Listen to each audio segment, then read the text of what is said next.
Hey yo yo yo! Salut les turfeuses, salut les turfeurs! Bienvenue pour un nouveau pronostic de Benoît Requin. Merci pour vos likes, pour vos commentaires. N'hésitez pas à vous abonner pour recevoir tous mes pronostics tous les jours et pour accéder à tous mes tickets pour la course du Quintet. Rendez-vous sur mon site internet Benoît Requin. Je vous ai mis en place un nouveau tarif d'abonnement et vous trouverez le lien de mon site internet directement dans mon commentaire épinglé.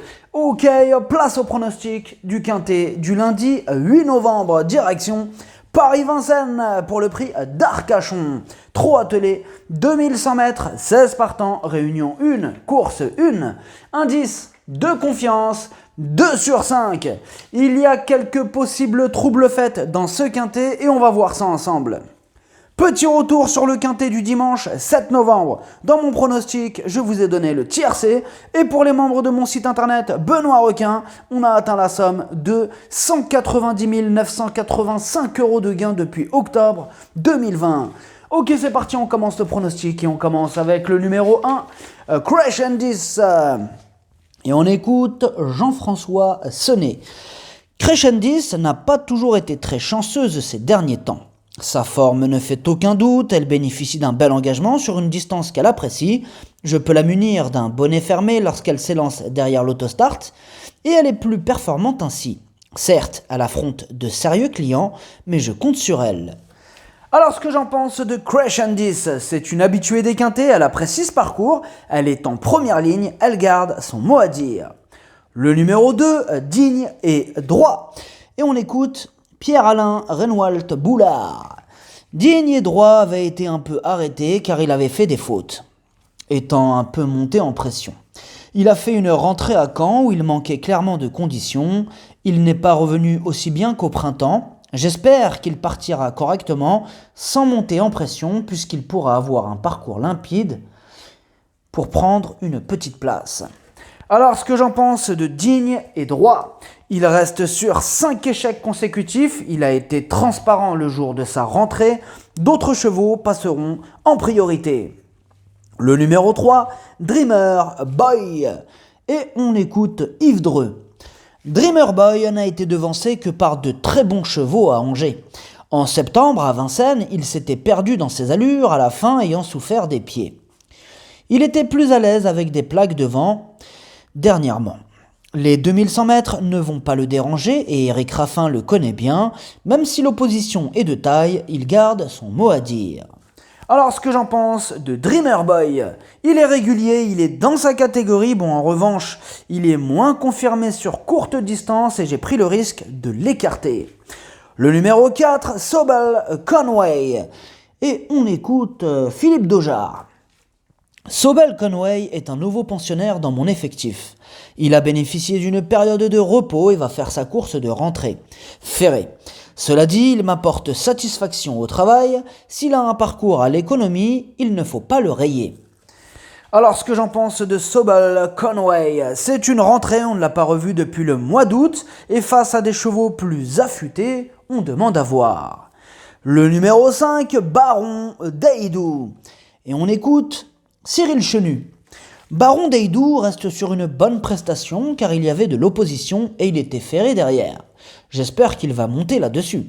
Ici, c'est la belle course sur un parcours où il a gagné l'hiver dernier dans un bon chrono. Il est mieux en courant caché. Si cela se passe bien, il peut rentrer dans le quintet gagnant malgré la concurrence.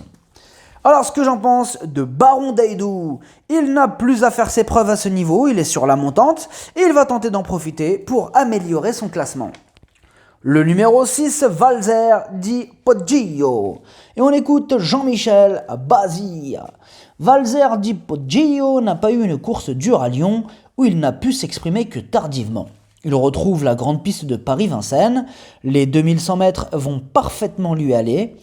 Il est sans doute meilleur en venant sur les autres désormais. L'engagement est favorable, j'attends de le voir lutter pour les premières places. Alors ce que j'en pense de Valzer di Poggio, il est pétri de qualité, l'année dernière il avait carrément enchaîné 11 victoires consécutives.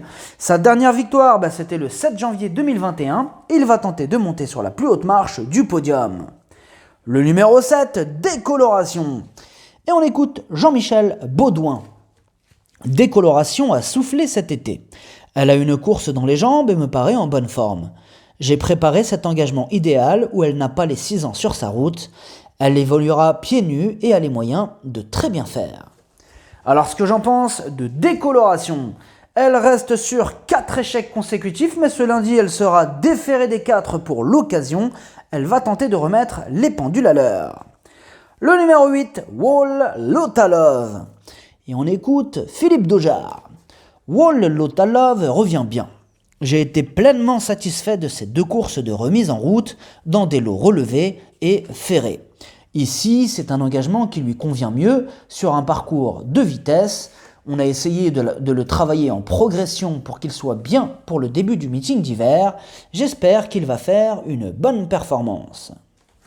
Alors ce que j'en pense de Wall Lotalov, il a maintenant 2 courses de rentrée dans les jambes et il sera cette fois-ci en mode compétition, déféré des 4. Il a une belle carte à jouer. Le numéro 9, Victor Ferme. Et on écoute Jean-Michel Bazir. Victor Ferme n'était pas au top lors de sa dernière sortie. Il a été courageux pour repousser les attaques. Il est dans un état de forme similaire depuis à l'entraînement. Les 2100 mètres, il adore. Je n'ai pas de préférence entre mes 2 Italiens. Christophe Martens le connaît parfaitement et le drivera. Alors ce que j'en pense de Victor Ferme, il vient de remettre les pendules à l'heure après une série de 3 échecs. Il vaut largement un tel lot. Il est en forme, il va en faire souffrir plus d'un sur sa route. Le numéro 10, Comtesse du Clos. Et on écoute Mademoiselle Estelle de Sartre. Comtesse du Clos a bien couru en dernier lieu, où elle a bien fini. Ensuite, elle a été éliminée dans le prix de la ville de Caen. Il y a de la concurrence et il faudra que cela se passe bien en 2e ligne. Si c'est le cas, elle peut grappiller une petite place. Elle est plaquée devant car elle a besoin d'un peu de confort. Cela ne va pas la gêner. Alors ce que j'en pense de Comtesse du Clos, elle vient d'échouer au niveau inférieur. Difficile d'être optimiste dans ces conditions. Le numéro 11, BPAM. Et on écoute Cyril Chenu. BPAM a connu un souci de jambe. Il revient bien maintenant. Comme c'est une rentrée après plusieurs mois sans courir, cela peut être compliqué à ce niveau-là, mais en longeant le rail et avec une petite défaillance des favoris, il peut pourquoi pas prendre une 5e place. Le parcours est à son avantage. Alors ce que j'en pense de BPAM, c'est une grosse rentrée, on ne l'a pas revue depuis le mois de juin et sa tâche s'annonce délicate. Le numéro 12, Élite de Giel. Et on écoute Jean-Luc Dersoir. Élite de Giel traverse une belle période de forme. Vendredi, elle découvre un engagement moins favorable. Elle fait partie des moins riches et doit affronter de bons concurrents étrangers. Elle n'a pas un très bon programme dans l'immédiat. Elle va encore faire de son mieux, mais je pense que nos ambitions se limiteront aux petites places. Alors ce que j'en pense d'Élite de Giel, ses 2 dernières sorties sont excellentes. Elle a déjà vaincu sur ce parcours, mieux vaut ne pas la sous-estimer. Le numéro 13, Douceur du Chêne. Et on écoute Julien Lemaire. Douceur du Chêne avait besoin de reprendre de la fraîcheur. Sa rentrée est encourageante. Elle a bien travaillé ce vendredi à Grosbois. Lundi, elle ne sera déférée que des postérieurs. Elle risque de manquer de compétition pour terminer dans les 5 premiers. J'espère qu'elle pourra ensuite participer au Grand National du Trot du Mans, où elle sera pieds nus. Alors ce que j'en pense de Douceur du Chêne, ces 6 dernières courses, 6 échecs, elle va devoir montrer un tout autre visage pour espérer se mêler à l'emballage final. Le numéro 14, Défi Pierre J. Et on écoute Léo Abrivard. Défi Pierre J a désormais 2 courses dans les jambes et après avoir arrêté en début d'année suite à un problème de santé. Sa dernière sortie lui a été profitable. Sa situation en seconde ligne ne m'inquiète pas puisqu'il doit subir. Il apprécie les courtes distances et il faut commencer à s'en méfier même si le lot est bien composé. Alors ce que j'en pense de Défi Pierre J. Alors en effet, il est clairement sur la montante, il ne va plus tarder à refaire parler de lui d'ailleurs, il sera déféré des 4, c'est une surprise possible. Le numéro 15, Domingo Della. Et on écoute Jean-Philippe Borodashko. Domingo Della a décompressé cet été. Il avait des courses à sa disposition, mais je préfère l'arrêter un peu afin d'aborder le meeting d'hiver dans les bonnes conditions. Il a un engagement intéressant à la fin du mois. Il est temps d'effectuer une rentrée. J'ai préféré cette course à une autre à La Rochelle. Pieds nus, il peut accrocher une petite place. Alors, ce que j'en pense de Domingo Della, ses 19 dernières courses, 19 fois à l'arrivée. Bon, c'est vrai qu'on ne l'a pas revu depuis le mois de juin, mais sur sa classe, il a les moyens de compléter la bonne combinaison.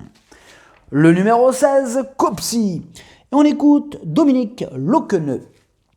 Copsy n'était pas parfait à Toulouse, où il n'a pas fourni sa meilleure valeur. Ses analyses de sang étaient moyennes. Il n'avait pas de ressources dans le parcours. J'ai fait le nécessaire depuis, il est bien à l'entraînement, les 2100 mètres c'est son truc, on est en seconde ligne mais il peut terminer parmi les 5 premiers.